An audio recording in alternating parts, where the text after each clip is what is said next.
Hello guys! Ngayon tuturuan ko kayo kung paano gumawa ng TikTok account. Una, pindutin ang ating TikTok app.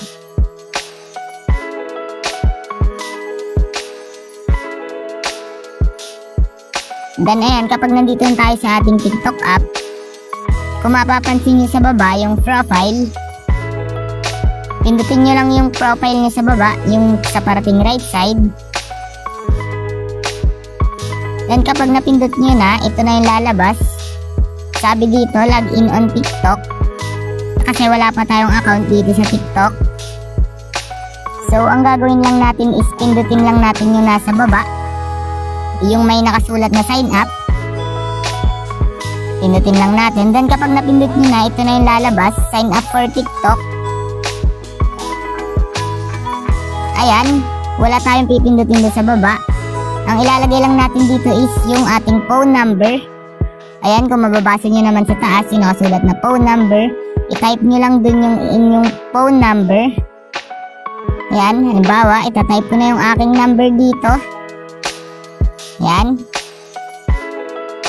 Then, kapag na-type nyo na, all goods na, pindutin nyo lang yung next. Then, ayan, mapupunta tayo dito. May magsisend sa atin ng code.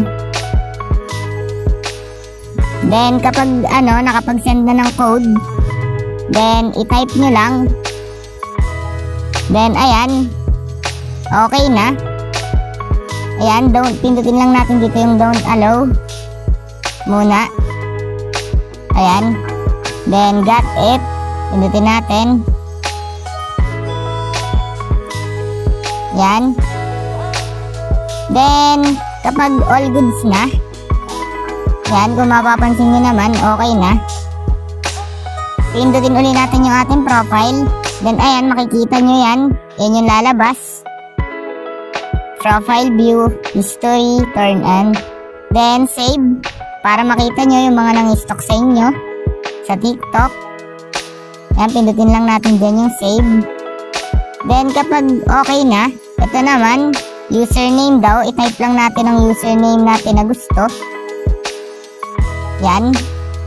Ita-type ko yung akin, basic 222. Then, ayan, kapag na-type nyo na, mababasa nyo naman yung update, then pindutin nyo yung update.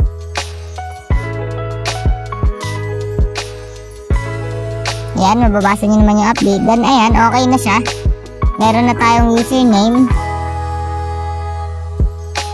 Ayun, ganun lang naman kadali gumawa ng TikTok account gamit ang phone number dito sa TikTok. Ayun, ganun lang kadali.